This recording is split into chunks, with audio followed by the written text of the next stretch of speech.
Seguimos en pleno debate, no se acaba. Señor Quintana, no sé si quieras... Sí, claro. Hay un tema, tú hiciste esta gira, nos hablabas antes del corte de los 100 días en las 32 entidades.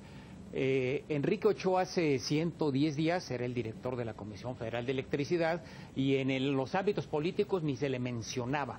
Después de estos 100 días, Enrique, no solamente se te menciona, ya hay notas periodísticas que dicen Enrique Ochoa presidenciable. No, bueno. Después de 100 días y después de esta revisión en diferentes ámbitos del PRI, ¿eres presidenciable? No, Enrique, de ninguna manera. Y permíteme dar mis argumentos de por qué no. Mira, ser presidente nacional de un partido político es una gran responsabilidad y yo me siento honrado de ser presidente nacional del PRI. Pero por esa razón, quienes aspiran a una candidatura deben de tener la certeza de que quienes encabezamos los partidos no somos juez y parte. No tenemos intereses cruzados ni tenemos dobles cachuchas. Yo soy presidente nacional del PRI para garantizar también la participación política libre de las mujeres y de los hombres que participan en mi partido, pero que no me vean como un rival. Yo no estoy en la competencia.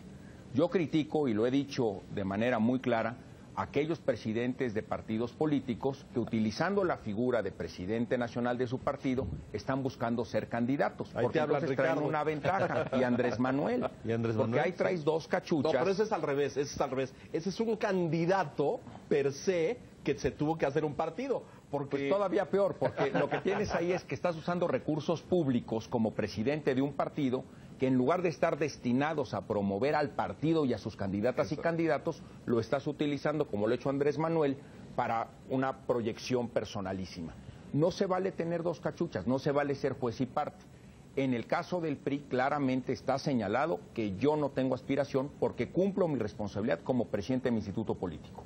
Pero critico que aquellos como Ricardo o como Andrés Manuel, que están jugando a la doble cachucha, lo hagan con los recursos de los mexicanos, porque se financian de manera pública, lo utilizan para beneficio personal y traen una doble aspiración. Ya lo hizo el PRI una vez, el caso de Madrazo. ¿Y cómo nos fue? Exacto. Y les fue pésimo, ¿eh? Bueno, se cayeron a la tercera fuerza política. Yo tengo la convicción de que los presidentes de los partidos políticos tienen que escoger entre una de las dos honrosas aspiraciones. O ser presidente del partido político nacional, que es honrosísima, o ser aspirante a una candidatura presidencial, que ciertamente es muy honrosa. Pero no puedes juntar las dos en la misma posición, no son compatibles. O por lo menos no al mismo tiempo, es no, decir... No, pues son al mismo tiempo, claro, no son compatibles. Claro, no son simultáneas. Entonces, una u otra, decídete, pero no utilices los recursos públicos de tu partido para promocionarte personalmente. Quedó registrado, señor Ochoa, para el futuro. Presente, al futuro. Para el futuro.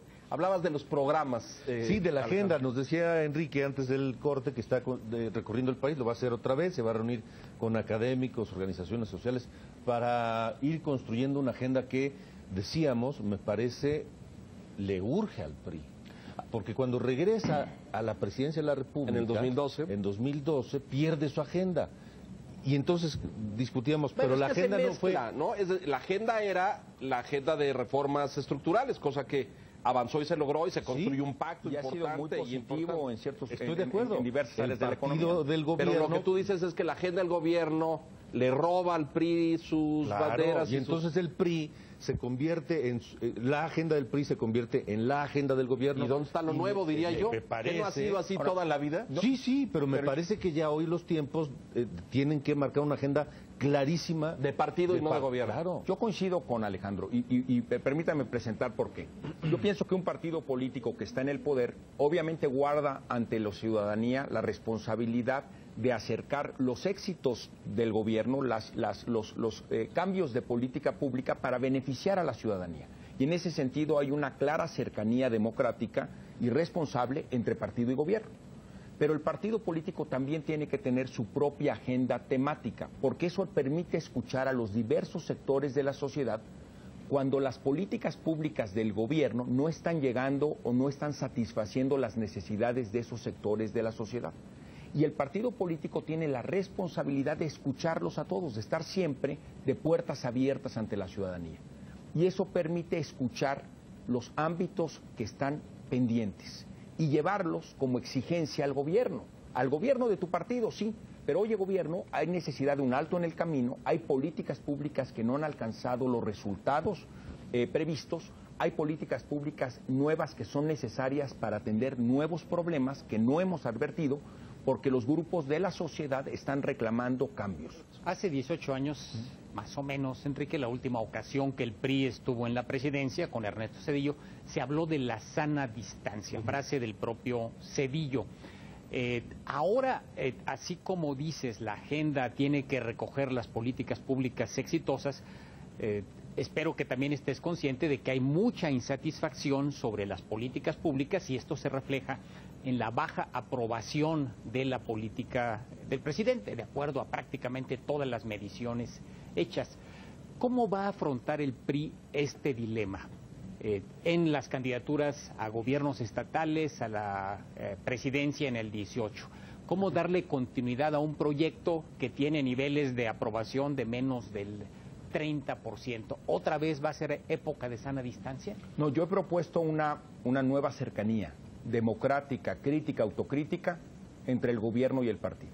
Es decir, lo que necesitamos es que el gobierno le rinda cuentas al partido para que podamos los priistas rendirle cuentas a la ciudadanía. Y en ese mismo ejercicio democrático recuperar todas las causas de insatisfacción que existen en la sociedad para poderlas resolver con políticas públicas. En el recorrido que hice ya por 32 entidades federativas, me llevo el claro mensaje de que la ciudadanía quiere respuestas, quiere soluciones, no quiere conflictos, lo que quiere son ideas que permitan tener mejores condiciones de vida. Y esa es la responsabilidad de un partido político, recuperar esas exigencias y poderlas traducir a través del ejercicio en el gobierno en soluciones de política pública institucional, veraces, convincentes, correctas. Ese es el propósito de esta gira de trabajo adicional, donde me encontraré con los distintos grupos de la sociedad civil para construir esa agenda. ¿Este trabajo no se hizo antes? Hay un voto de castigo, hay una condena, hay un desencanto de la ciudadanía respecto a las políticas del gobierno. La elección del 2016 manda muchos mensajes. Por un lado, como tú bien lo señalas, hubo resultados adversos incluso en estados que por primera vez en su historia el PRI pierde el gobierno del estado, pierde la gubernatura. Claramente Veracruz o Quintana Roo. En Chihuahua se pierde, pero ya la habíamos perdido en los 90 y la habíamos recuperado y habíamos tenido varios gobiernos priistas antes de volverla a perder de nuevo. Pero permíteme señalarte que también en esta misma elección del 2016 hubo casos donde recuperamos el voto mayoritario de la ciudadanía, donde éramos oposición. Oaxaca con Alejandro Murat o Sinaloa con Quirino Ordaz, donde a través de candidatos muy buenos haciendo campaña, con propuestas serias y con una articulación de la unidad del partido, se convocó a amplios sectores de la ciudadanía y ganamos las elecciones. Entonces yo creo que el propio ejercicio del 2016 nos arroja lecciones positivas importantes para poderlas aplicar en el 2017. Donde los candidatos, por ejemplo, Alejandro Murat presentó su declaración 3 de 3, Quirino Ordaz, la mayoría de los candidatos a gobernador del PRI la presentaron de manera oportuna, todos la presentaron al final del día, pero lo importante es reconocer que México reclama cambios y que en consecuencia debemos de estar muy sensibles a esas peticiones de cambio que tiene la ciudadanía, porque si los partidos políticos no reaccionan de manera anticipada esos cambios, dejamos de tener funciones de liderazgo. No, y de hecho, esa es la razón de ser del partido. Un poco te desfondas, dejas de estar en contacto. Precisamente por ese desencanto que mencionabas hace un momento, desencanto hacia los gobiernos del PRI. Estatales, sí. Y ante la falta de una postura clara de complemento, pero no de complicidad, de un partido que además le faltaba agenda, pues pasó lo que pasó.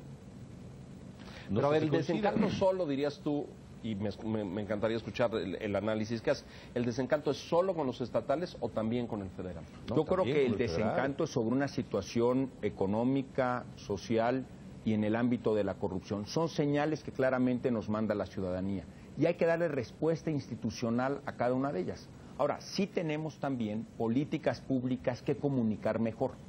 Este país ha creado en la administración del presidente de la República más de 2.3 millones de nuevos empleos. Contrasta esa creación de empleos con los empleos creados en el sexenio Calderón o en el sexenio Fox, donde se creó en cada sexenio poco más o poco menos de 1 millón de empleos por sexenio.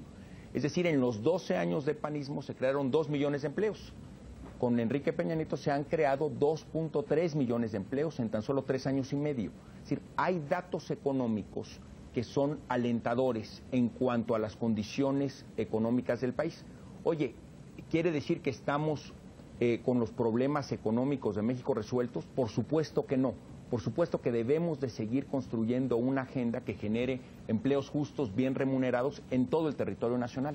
Y precisamente por eso tenemos que hacer un recorrido por las 32 entidades federativas para escuchar las mejores lecciones y también para llevar ideas y soluciones a aquellas regiones del país que hoy necesitan creación de más empleos. Pero te doy otro dato. Las tarifas de telecomunicaciones. Todos nosotros crecimos en un país con tarifas de telecomunicaciones muy poco competitivas y muy caras. Cuando yo estudié mi posgrado en Nueva York, cuando yo le hablaba a mi mamá, me costaba 7 veces menos que si mi mamá me llamaba de México a Nueva York. Le costaba ya 7 veces más. Háblale, pero no te tardes, ¿no? ¿Te acuerdas? Sí, claro. Nosotros somos originarios, yo nací en Morelia, Michoacán, mi familia de parte de mi mamá es de Michoacán, mi papá era de San Cristóbal Las Casas, Chiapas. Y yo me acuerdo creciendo que cuando hablábamos o con mi abuelita o con mi abuelito, era de rapidísimo. Claro. Las llamadas de celular cuando empezaron a haber celulares en México, si pasabas a otro estado de la República, ya era larga distancia. Cuando yo hablaba en Nueva York, a Los Ángeles con compañeros de estudios, era una llamada local en celular. México con la reforma en telecomunicaciones ya no tiene largas distancias, las tarifas se han reducido entre 21 y 41% dependiendo del plan. Y antes los mexicanos íbamos a hacer recargas a las tiendas de autoservicio y ahora esas recargas son innecesarias porque los paquetes son todo incluido. Entonces, las reformas han arrojado beneficios y tenemos que ser mucho mejores en explicar los beneficios ante la ciudadanía. Y por supuesto estar atentos a las necesidades adicionales que hemos dejado sin atender. Creo que más allá de los temas generales tienes 3 retos a la vuelta. Se llaman Estado de México, notoriamente, Nayarit y Coahuila. ¿Cómo los va a encarar el presidente del PRI? Absolutamente, mira, hemos trabajado mañana, tarde y noche en enfrentar esos retos con éxito. De los recorridos que he hecho por esas 3 entidades y los encuentros que he tenido con los distintos actores políticos de las 3 entidades, somos altamente competitivos y vamos a ganar los 3. Ahora, tenemos que trabajar de manera consistente para lograrlo, para merecer la confianza de la mayoría de los ciudadanos en las 3 entidades. También hay elecciones en Veracruz para presidentes municipales que tenemos que atender con mucho cuidado. Que están muy enojados ahora, por cierto. Sí. Pues es que con el desfalco económico irresponsable, pues se tienen que tomar acciones contundentes. Pero volviendo a los procedimientos, tenemos que hacer procedimientos de elección a candidatos que nos generen los candidatos más honestos y más populares. Es decir, la honestidad es un valor fundamental en las mujeres y en los hombres que queremos proponer como candidatas y candidatos. Además, tenemos que llegar con ideas, con propuestas, con proyectos que sean convincentes, que sean factibles y que permitan seguir construyendo sobre el avance que se ha logrado en las 3 entidades. Los gobernadores de las 3 entidades tienen valoraciones públicas en las encuestas positivas. Son 3 gobernadores evaluados en sus territorios de manera positiva. Entonces creo que debemos tener una responsabilidad de acercamiento con la ciudadanía para que nuestras candidatas y candidatos sean los mejores. ¿Hay nombres? ¿Ya hay listas, Enrique? No, hay muchísimas naturales, aspiraciones de mujeres y hombres con talento y trayectoria para las distintas posiciones y estaremos valorándolas en función también de los calendarios electorales que se ¿Y hay procedimientos? Van a ser procedimientos abiertos a la ciudadanía. En Coahuila ya lo anuncié así, de consulta a la base para las candidaturas diversas a presidentes municipales, Congreso y gobernador. Vamos a valorar cómo vamos a hacer esos procedimientos de apertura también en Estado de México, en Nayarit y en Veracruz. ¿Pero sí van a ser procedimientos donde se va a consultar a la militancia? En Coahuila ya lo anunciamos que es consulta directa abierta. Vamos a ver cómo abrimos y flexibilizamos los procedimientos en los otros estados también. A ver, Enrique, yo le pregunté al presidente hace 2 o 3 semanas. Le dije, ¿está optimista con el resultado del Estado de México, con la elección? Me dijo, muy optimista. ¿También lo está Enrique Ochoa? Sí, por supuesto, y también en Coahuila y también en Nayarit. Sí, oye, los números no dicen eso. Pero tenemos que trabajar mañana, tarde y noche para merecernos la confianza de la ciudadanía. Es una actitud de competencia, responsable, para lograr las 3 victorias y un muy buen resultado en Veracruz. Hacemos pausa aquí, regresamos enseguida. Las mediciones y los números que hemos levantado en el Estado de México arrojan diagnósticos diversos en este sentido. Vamos a ver. Competencia. Mensajes. Enrique Ochoa, presidente del PRI. Volvemos.